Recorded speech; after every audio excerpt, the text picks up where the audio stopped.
Em parceria entre a Editora dos Clássicos e o site Comunhão na Palavra, disponibilizamos este maravilhoso material para a edificação do corpo de Cristo. Casa Espiritual. Quando tocamos neste assunto da casa espiritual, temos um problema, porque estamos muito familiarizados com estes termos. Estamos familiarizados com a casa de Deus, com a igreja de Deus.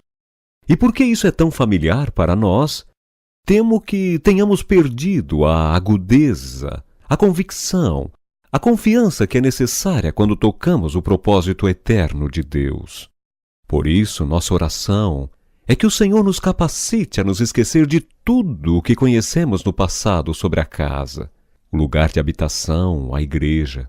Agora vamos esquecer de todas estas coisas que sabemos e apenas vamos a Ele como crianças para que possamos receber a revelação viva dEle e realmente sermos atraídos para dentro do seu propósito e fazer parte dele. Deus não busca uma casa física.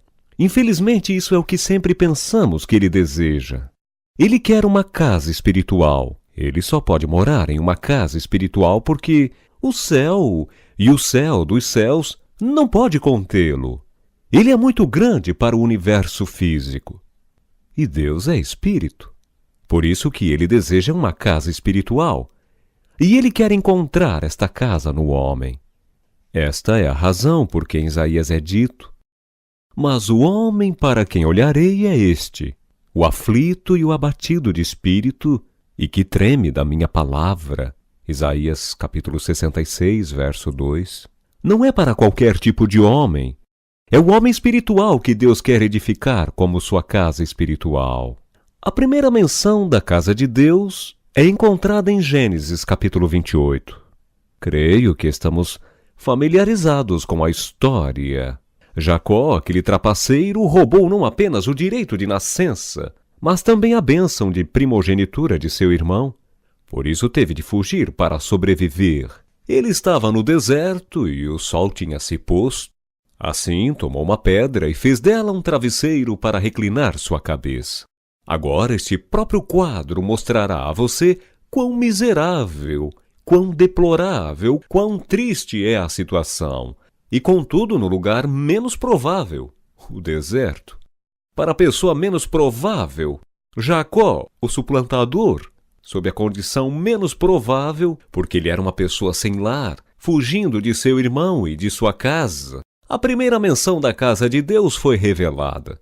Assim, não é por causa do que somos, mas é pela misericórdia de Deus que Ele revelaria sua casa ao seu povo. Não porque merecemos.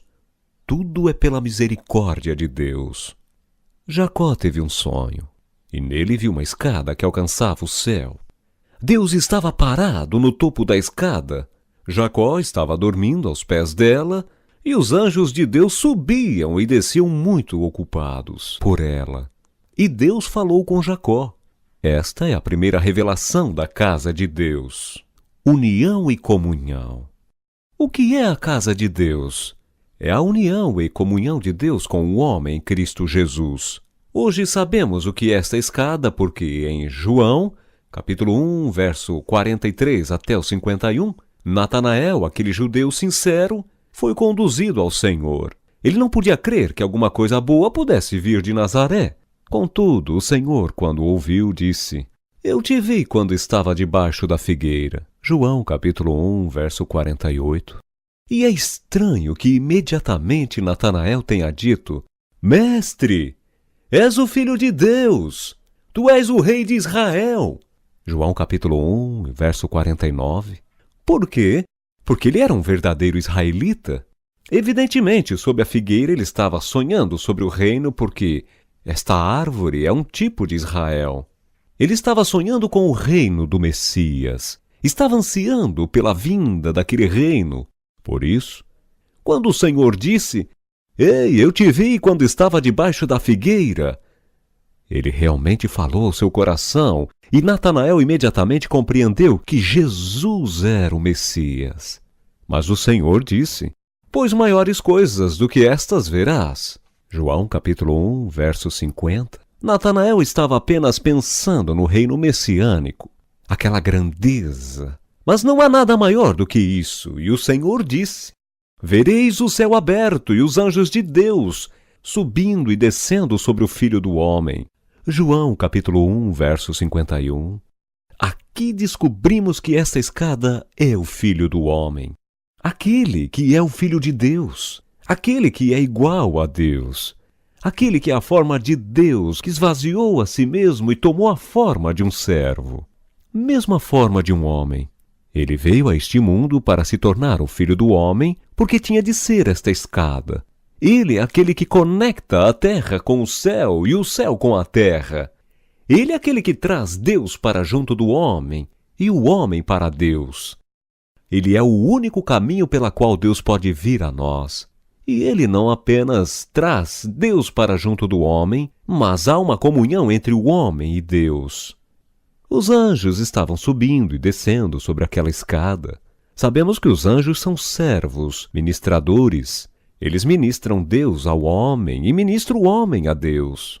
Em outras palavras, eles estão tentando, por meio do seu trabalho, trazer para a nossa vida aquilo que Cristo fez para nós. Assim, o primeiro significado da casa de Deus é a aproximação de Deus e do homem em Cristo Jesus. A união de vida com Ele, a comunhão que Deus e o homem terão.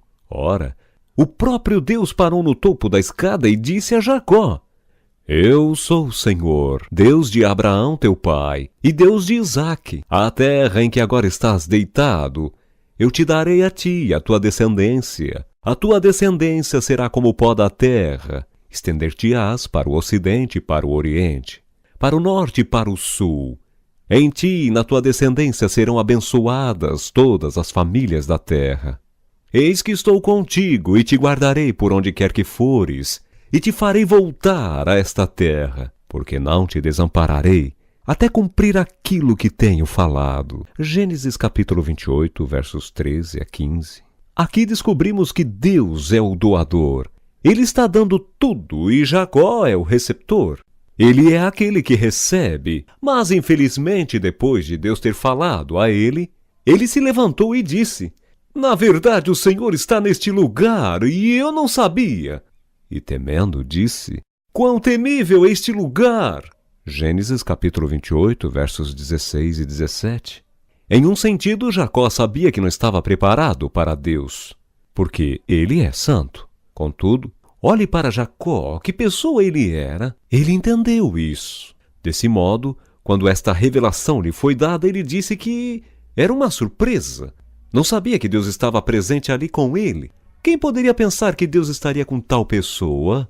Mas Deus estava ali e Jacó sentiu que aquele era um lugar temível. Hoje, quando falamos sobre a casa de Deus, sentimos-nos tão bem, tão confortáveis, tão serenos. Penso que este é o nosso problema, porque se conseguirmos realmente ver quão temível é este lugar, a esperança, nós o tornamos muito comum, como se a presença de Deus fosse nada. A presença de Deus demanda muito, e Jacó sabia disso. Ele sabia que era totalmente indigno para Deus. O Senhor veio a Jacó e ele estava temeroso. Agora sabia que era a casa de Deus. Deus queria estar com o homem, queria se achegar até mesmo a Jacó. Ele soube disso e afirmou: é a casa de Deus, a porta dos céus. Gênesis capítulo 28, verso 16. Mas como Jacó reagiu a esta grande revelação da casa de Deus? Você sabe que a casa de Deus é algo maior que o reino messiânico porque é universal. Porém, Jacó era muito limitado pelo seu insignificante ego. De certo modo, podemos ver que Jacó não podia se elevar acima de si mesmo. Como Jacó respondeu? Por um lado, entendeu que esta é a casa de Deus. Deus está buscando uma casa. Deus quer estar unido ao homem através de Cristo Jesus. Ele sabia que Deus estava desejando ter comunhão com o homem.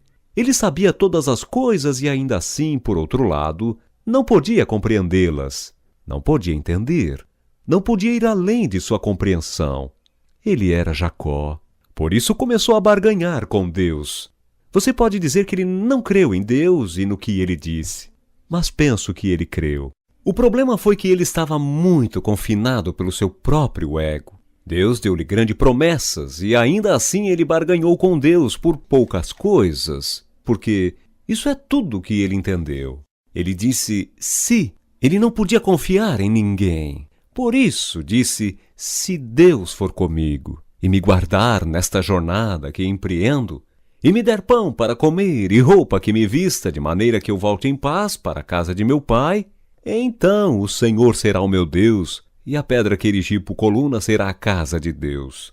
E de tudo quanto me concederes, certamente eu te darei o dízimo." Gênesis capítulo 28, verso 20 ao 22. Ele estava pensando apenas em si mesmo. Não entendeu que a revelação da casa de Deus é para Deus. Ele estava centrado em si mesmo, não em Deus.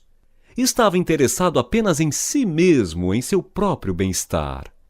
Ele não estava interessado no interesse de Deus.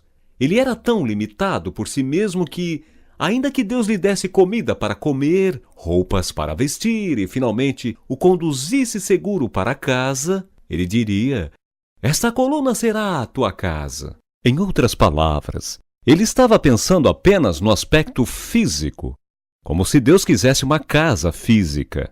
Ele não entendeu que Deus queria fazer de Jacó a sua casa. E para fazer de Jacó sua casa, tinha de transformá-lo em Israel. Não é tanto o que Jacó poderia fazer para edificar uma casa a Deus, como de fato uma coluna não é uma casa, não é o seu trabalho. É Deus que está trabalhando para que Jacó seja esta casa, ao transformá-lo em Israel, para que Deus seja unido a ele em vida e também houvesse comunhão entre eles. Porém, Jacó não entendeu aquilo. Mas depois que Deus tinha tratado com aquele homem, 20 e tantos anos mais tarde, ele voltou a Betel. Veja Gênesis, capítulo 35. Ele chamou este lugar Betel, a casa de Deus. No devido tempo, ele voltou a Betel e edificou ali um altar. Um altar é uma expressão da comunhão. Assim, finalmente Jacó começou a entender o que Deus estava realmente buscando em sua vida. Deus queria uma casa de união e comunhão. Agora nós rimos de Jacó, mas e quanto a nós? Temos uma revelação da casa de Deus? Ou estamos tão envolvidos com nós mesmos que, ainda que esta revelação nos seja dada, não entendemos?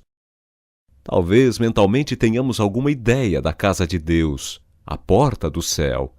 Mas, na verdade, em nossa vida estamos completamente envolvidos com nós mesmos. Ainda estamos interessados em nosso próprio interesse e barganhamos com Deus e dizemos: "Se por toda a minha vida tu me deres comida para comer, roupas para vestir e me deres um lugar e segurança, então farei de ti, meu Deus, e te servirei. Edificarei a ti uma casa física." Não é isso que estamos fazendo hoje? Verdadeiramente entendemos o que é casa de Deus? Sabemos que a nós que Ele realmente busca, não o que podemos fazer por Ele? Entendemos que para que esta casa seja uma realidade, Ele tem de trabalhar muito em nossa vida? Ele tem de nos transformar de Jacó em Israel, o príncipe de Deus. Entendemos que Ele está anelando por comunhão conosco, união conosco em Cristo Jesus. Eu gostaria de saber, precisamos ser libertos de nós mesmos. Precisamos ser libertos de nosso egocentrismo, do autointeresse, para que realmente entremos na casa de Deus, aquela que Ele está buscando. Assim, sinto que é tempo de reconsiderarmos diante do Senhor se na realidade entendemos o que é a casa de Deus. Como Jacó, estamos preparados para sermos um com Deus em Cristo Jesus? Entendemos que o que Ele anela é comunhão? Não é o que podemos fazer por Ele. Quantos de nós estamos ocupados servindo-o, fazendo o que chamamos de obra cristã, envolvidos em muitas atividades, edificando a igreja, plantando igreja e assim por diante? Isso é o que Deus está realmente buscando? Ou o que Ele está buscando é um tempo conosco? Maria escolheu a melhor parte. Assim, antes de tudo, A casa de Deus é a união e comunhão entre Deus e o homem em Cristo Jesus. Isso é casa de Deus. O tabernáculo. Disse o Senhor a Moisés: Fala aos filhos de Israel para que me tragam oferta. De todo homem cujo coração o mover para isso, dele recebereis minha oferta.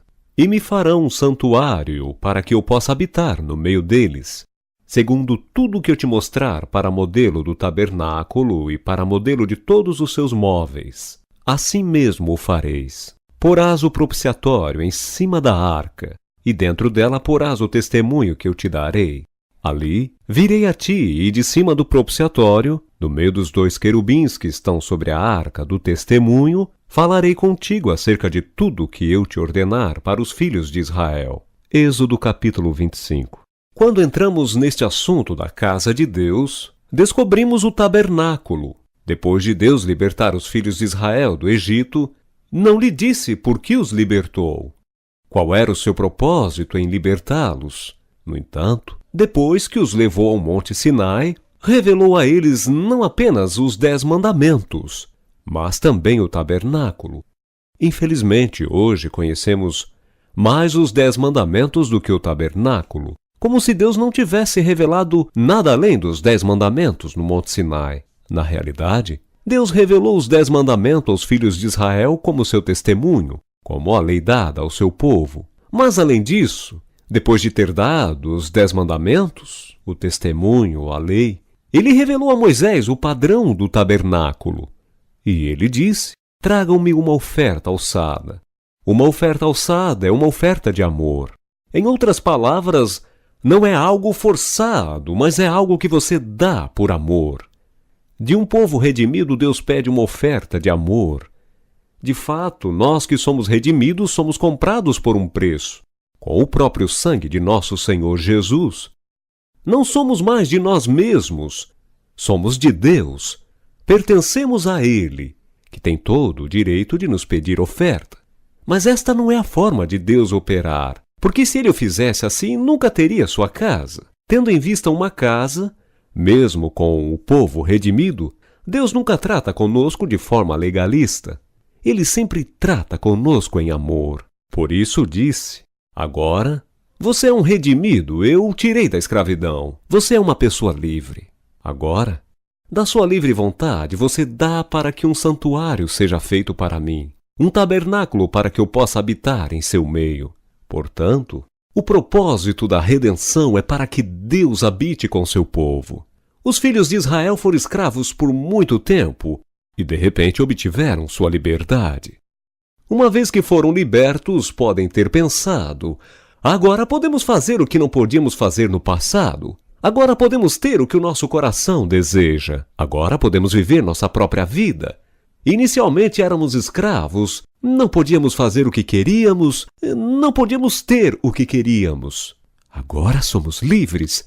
E não apenas livres, mas quando saímos realmente tiramos tudo para fora do Egito. Despojamos o Egito de toda a sua riqueza e temos todo este ouro e prata e todas as coisas. Agora podemos viver para nós mesmos. Suponha que os filhos de Israel tivessem pensado desta forma. Então Deus disse: espere um minuto. Este não é o propósito de eu libertar vocês. A razão de eu libertar vocês da escravidão é porque quero habitar entre vocês. Quero estar com vocês. Este é o meu propósito. Isso não é verdadeiro conosco hoje? O Senhor nunca demanda de nós que fomos comprados por um preço, que devamos nos dar a Ele como um sacrifício vivo. O Senhor disse que tem de ser uma oferta espontânea, uma oferta de amor. Rogo-vos, pois, irmãos, pelas misericórdias de Deus, que apresenteis o vosso corpo por sacrifício vivo, santo e agradável a Deus, que é o vosso culto racional. Romanos 12:1. Assim Deus disse: dê-me uma oferta espontânea. Por que precisamos apresentar nosso corpo como um sacrifício vivo? É porque Deus quer habitar entre nós. Ele quer usar aquilo que oferecemos para edificar um santuário, um lugar santo para Ele mesmo e também para nós. Este é o propósito. Quando Deus deu o padrão a Moisés, por um lado, é como se Ele dissesse: você não pode aproximar-se de mim, eu sou o santo. Você é impuro, você é profano, você é pecador. Muito embora você seja redimido, ainda está manchado, não pode se aproximar de mim. Portanto, a aproximação a Deus é um tanto elaborada, não é simples. Você tem de passar pelo altar de bronze, pelo lavatório, pelo lugar santo, o candeeiro, os pães ázimos, o altar do incenso, e então há um véu. Ninguém pode entrar. Somente o sumo sacerdote para fazer expiação uma vez por ano, com sangue e fumaça, e rapidamente se retirar. Em outras palavras, o caminho para o Santíssimo não estava aberto. Então, quando lemos sobre o tabernáculo, temos a impressão de que Deus é tão santo, e quem somos nós para que possamos nos aproximar dele? Não podemos. É difícil. Por outro lado, descobrimos que Deus deu o tabernáculo para o homem porque isso mostra o desejo de Deus de se comunicar, de ter comunhão com o homem. Deus deseja se comunicar com as pessoas. No Santíssimo está a arca, na arca está o testemunho, e sobre a cobertura da arca está o propiciatório. E Deus disse, e de cima do propiciatório, do meio dos 2 querubins que estão sobre a arca do testemunho, falarei contigo acerca de tudo o que eu te ordenar para os filhos de Israel. Êxodo capítulo 25, verso 22. O que é a casa de Deus? É um lugar de comunicação. Estou pensando menos na construção física e mais nas pessoas na casa. Um lar. E o que é um lar? É mais do que apenas uma construção de tijolos ou madeira ou até barro e palha. Um lar são aqueles que estão na casa e estão se comunicando uns com os outros. Isso a torna um lar. Suponha que você tem uma família de 4 ou 8 pessoas e não haja nenhuma comunicação entre o pai e a mãe, entre os pais e os filhos, entre os irmãos e as irmãs. Todos vivem na casa, mas não há nenhuma conversa. Todos estão quietos, silenciosos, olhando um para o outro. Você chama isso de lar. E o que é o tabernáculo? É um lugar de encontro onde Deus e o homem se encontram, para que Deus possa falar com o homem e o homem com Deus. Isso é a casa de Deus. Esse material foi extraído do livro Casa Espiritual, volume 5, série Espiritualidade, publicado pela Editora dos Clássicos.